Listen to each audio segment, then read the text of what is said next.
Okay, so picture this. It's the Bronze Age. People are working with stone, copper, maybe a little gold if they're lucky. And then we find King Tut's tomb. And inside, on the pharaoh himself, is this dagger with a blade made of what looks like perfect iron. How is that even possible? The Iron Age is still 1,000 years away. The technology to make iron from scratch just doesn't exist yet.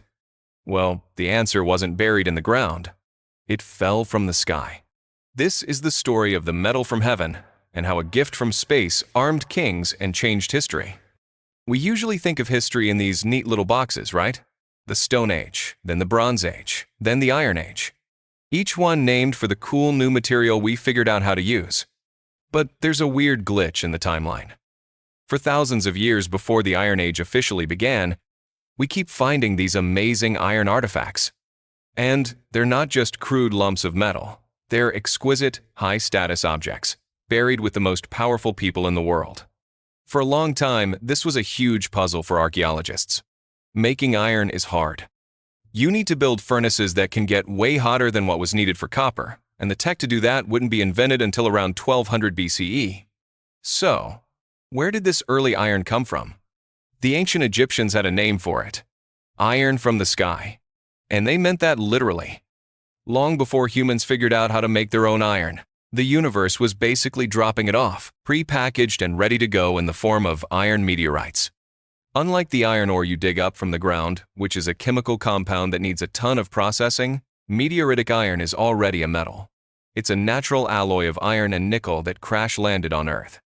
To a smith back then, finding a chunk of this stuff was like hitting the cosmic jackpot. It could be heated and hammered into shape without any complex smelting. It was way harder than copper or gold, but it was also incredibly rare, which made it one of the most precious substances in the ancient world. And nothing shows this off better than the dagger of King Tutankhamun. When Howard Carter opened that tomb in 1925, he found all this incredible gold treasure. But wrapped in the linen on the boy king's right thigh was something that was, in its own way, more valuable than all the gold: that iron dagger.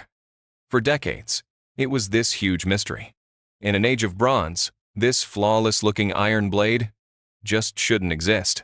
The mystery lingered until modern science finally gave us the tools to figure it out. Using X-ray analysis, researchers scanned the blade and found it contained about 11% nickel and traces of cobalt. Iron from the Earth has, at most, around 4% nickel. The dagger's composition was a clear chemical signature of a meteorite. The iron from the sky was real. But the story gets even crazier. As technology got better, so did our analysis. More recent studies looked not just at the blade, but at how it was actually made. The findings were stunning. The blade was likely forged using a relatively low-temperature technique. And here's the really weird part. Some researchers think the beautiful gold hilt was assembled using a lime plaster adhesive, a method that might not have been common in Egypt for another 1,000 years. These clues point to a wild conclusion. The dagger probably wasn't even made in Egypt. Its style suggests it came from Anatolia, in modern-day Turkey. This theory gets a boost from ancient diplomatic records, the Amarna letters, which mention that a king from that exact region gifted an iron dagger to Tutankhamun's grandfather. So, Tutankhamun's dagger wasn't just a weapon. It was a priceless heirloom, a symbol of power, and a diplomatic gift of cosmic proportions, passed down through generations. As extraordinary as Tut's dagger is, that's not even where the story starts. Not even close. To find the oldest known iron artifacts, we have to travel nearly 2,000 years further back in time, to a pre-dynastic cemetery near the village of Gerzeh, in Egypt. There, in a tomb dated to around 3,200 BCE, archaeologists found a necklace strung with gold, lapis lazuli, and 9 small corroded tubular beads made of iron.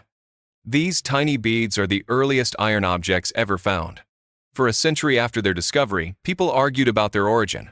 Finally, a definitive study using advanced scanning technology settled it. The analysis revealed 2 critical clues. First, the metal had an extremely high nickel content, as much as 30%, which could only come from a meteorite. But here's the clincher. The scans revealed the metal's internal crystalline structure, known as a Widman-Stettin pattern. This unique intersecting pattern only forms when an iron-nickel alloy cools incredibly slowly over millions of years inside an asteroid. It is an unmistakable cosmic fingerprint you just can't fake. There was no doubt. These beads were hammered from a space rock over 5,000 years ago. And what's more, the way they were made was revolutionary. They weren't carved like stone beads. They were made by hammering a fragment of the meteorite into a thin sheet, then carefully rolling it into a tube. This shows that thousands of years before the Iron Age, ancient smiths had already mastered the difficult techniques of working with a material much harder than the copper they were used to. They were developing the foundational skills that would one day define an entire era. And this wasn't just happening in Egypt. This was a global phenomenon. But one discovery in the heart of Europe reveals something even more surprising. Not just the use of meteoric iron, but a trade in it across vast distances. The artifact is a small arrowhead, just 1.5 inches long, found in the 1800s at a Bronze Age village in Morrigan, Switzerland. When scientists recently analyzed it, they confirmed it was made of meteoritic iron. The logical assumption was that the metal came from the nearby Twanberg meteorite field, one of the largest in Europe. Makes sense, right? But the chemical analysis delivered a shock. The arrowhead's chemical makeup was a definitive mismatch with the local meteorites. So the researchers broadened their search, comparing its signature to other known European meteorites. They found a likely match, the Kalijarv meteorite, which fell in what is now Estonia around 1,500 BCE.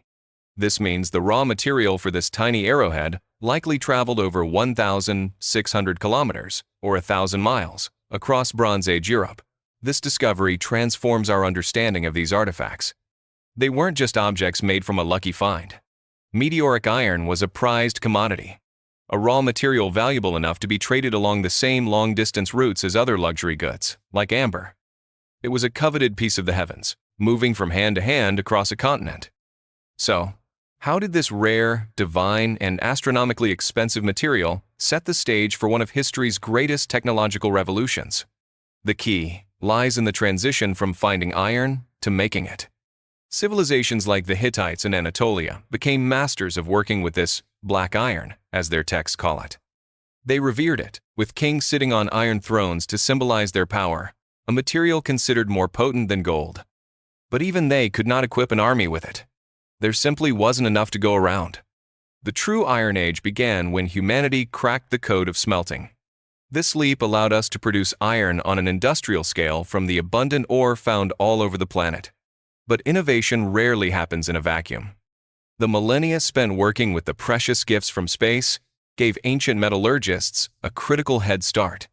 They already understood the properties of iron. They knew how it felt under the hammer, how it responded to heat, and how strong it could be. When the great Bronze Age civilizations collapsed around 1,200 BCE, the vast trade networks that supplied the tin needed to make bronze fell apart. A new material was needed. And thanks to the knowledge accumulated over thousands of years of working with fallen stars, humanity was ready. They turned their attention from the sky to the ground beneath their feet and began experimenting, eventually unlocking the secret to smelting the iron from the earth. From the sacred beads of Gurza to a pharaoh's diplomatic gift and a traded arrowhead that crossed a continent, meteoritic iron was humanity's first, crucial introduction to the most important metal in our history. It was a substance wrapped in divinity and power, a material so rare it was reserved for gods and kings. It armed them with otherworldly symbols and gave ancient artisans the foundational knowledge to spark a revolution. The dawn of the Iron Age didn't truly begin in a mine or a furnace. It began with a flash in the night sky, a rock falling to earth, and the irrepressible human curiosity to pick it up, feel its impossible weight, and ask, "What can I make with this?" The story of civilization, it turns out, is written not just on Earth, but in the stars.